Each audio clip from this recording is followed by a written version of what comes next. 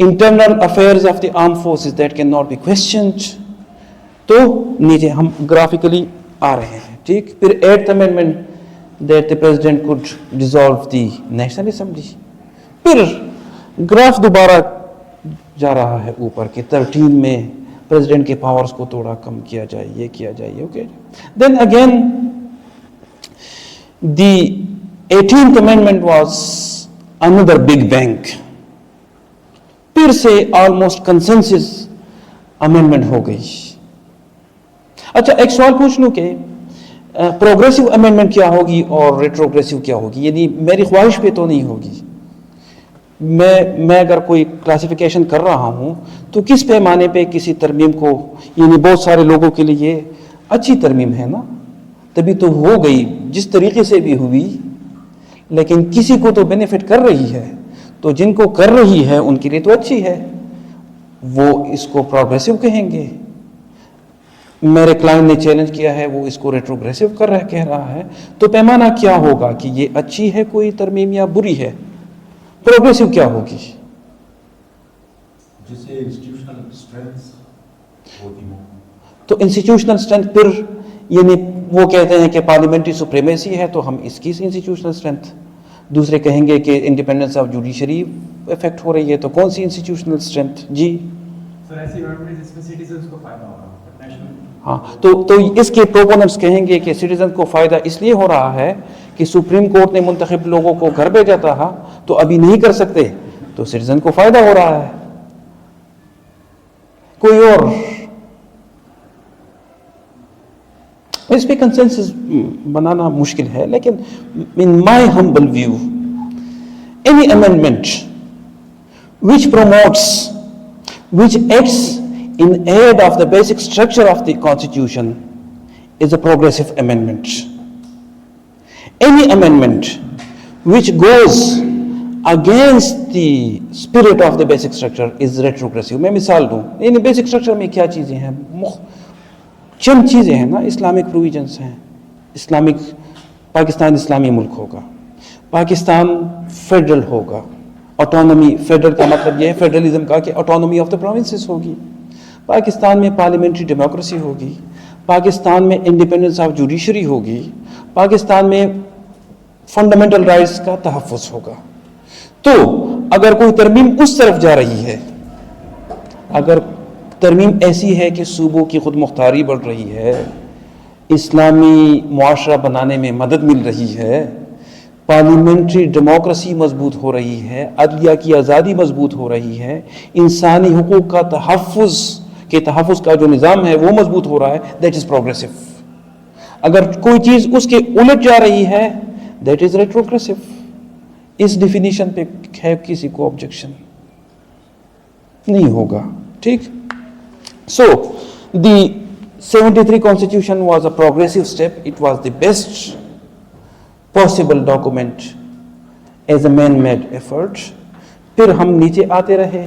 پھر 18th Amendment 73 Constitution کے بعد اگر کوئی اچھی ترمیم ہوئی ہے جس پہ جو کہ پروگریسو ہے, اس میں بھی ایک دو ریٹروگریسو چیزیں ہیں لیکن اغلبی طور پر بہت ہی پروگریسو, تو وہ 18th Amendment. اس کے بعد دوبارہ گراف پھر سے نیچے آ رہا ہے. وہ کس طرح؟ یعنی 20th Amendment میں ہم کہہ رہے ہیں کہ الیکشن کمیشن میں بیوروکریٹس بھی بیٹھ سکیں گی, ٹھیک. اچھا, اس کے بعد 21st Amendment میں ملٹری کورٹس بناتے ہیں, 2 سال کے لیے بناتے ہیں, پھر اس کو ایکسٹینڈ کرتے ہیں. پھر ایک چھوٹی سی پروگریسو دوبارہ آ جاتی ہے 25th Amendment کہ فاٹا ٹرائبل ایریاز کو پروونس کا حصہ بنایا جاتا ہے. وہ کیوں پروگریسو ہے؟ پروگریسو اس لیے ہے کہ فیڈرل ایریاز میں کورٹس کی جورسڈکشن نہیں تھی, وہاں پارلیمنٹ کا دائرہ اختیار نہیں تھا, وہاں اسلامی قوانین نہیں تھے, تو یہ سارے آ گئی. So it promotes the basic structure.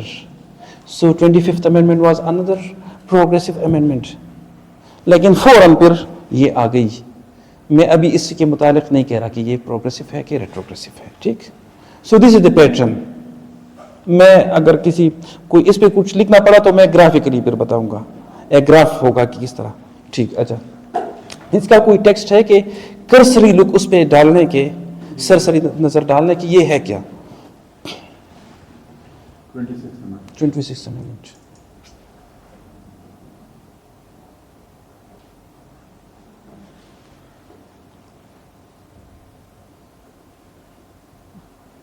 ہاں, پریمبل میں اس کا کوئی مقصد نہیں ہے as such.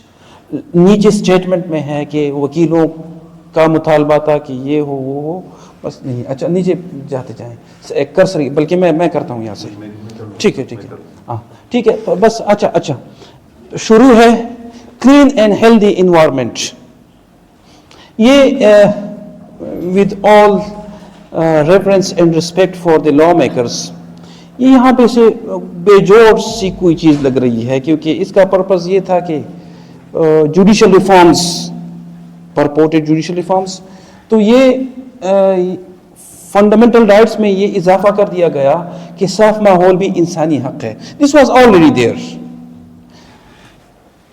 Article 9 protection security of person, I read it, یہاں پہ نہیں ہے اوریجنل کانسٹیٹیوشن. 9 میں 9A ڈالا گیا. 9 از the first fundamental right. ٹھیک, security of person or protection of life. Supreme Court in a plethora of judgments defined the term life. For example, in the famous case of Iftikhar Muhammad Chaudhry versus President of Pakistan, PLD 2011 کچھ ہے page. اچھا, اس میں یہ کہا گیا کہ the term life as used in Article 9 of the Constitution does not mean vegetative life or mere protection from the inception of death. Rather, it means life with all amenities, with clean environment, with clean water and access to justice. تو life میں یہ ویسے ہی آ رہا تھا,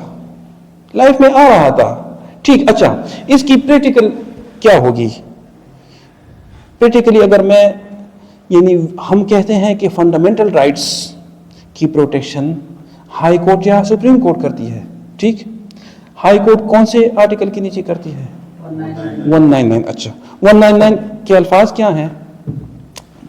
The High Court, if satisfied that there is no alternate adequate remedy available in law, میں, ٹھیک, میں high court میں ریٹ ڈالتا ہوں کہ یہ جو نالا ہے اس سے پولوشن پھیل رہی ہے اور میرا رائٹ ٹو کلین انوائرمنٹ متاثر ہو رہا ہے, تو ہائی کورٹ کہے گی کہ آپ کے پاس تو الٹرنیٹ ریمیڈی ہے, انوائرمنٹل پروٹیکشن ایجنسی میں درخواست ڈال لیں, وہاں انوائرمنٹل ٹریبیونل ہے, انوائرمنٹل میجسٹریٹس ہیں, یہ ہیں وہ ہیں, تو پھر اپیل میں آپ آ جائیں. So this is just redundant addition, nothing else. Okay, so we proceed. اچھا, پھر یہ 38 میں کہا گیا کہ ربا کو ختم کیا جائے گا. پروگریسو چیز ہے, it is in aid of basic structure, لیکن یہ پرنسپلز آف پالیسی میں ہے, and you know principles of policy are not justiciable. آپ کورٹ میں نہیں جا سکتے اس کی بنیاد پہ. ٹھیک, آگے جائیں. 48 میں, ٹھیک ہے, 48 بھی ایک نارمل سی چیز ہے. 18th امینڈمنٹ میں یہ تھا کہ the presidential act on advice of the cabinet اور پرائم منسٹر, تو یہاں سے ایڈوائزر اور ان چیزوں کو ہٹا دیا گیا. ٹھیک, میں کرتا ہوں پھر. اچھا,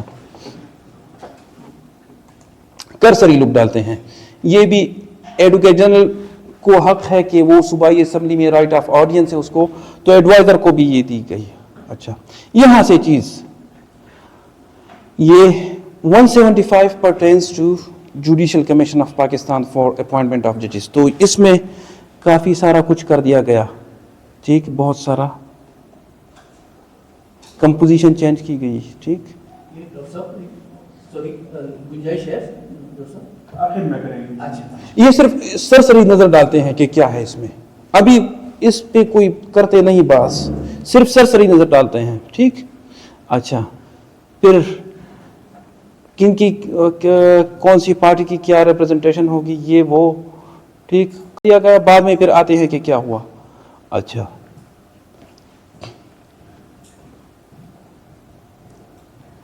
سیونٹی 77 میں یہ کیا گیا کہ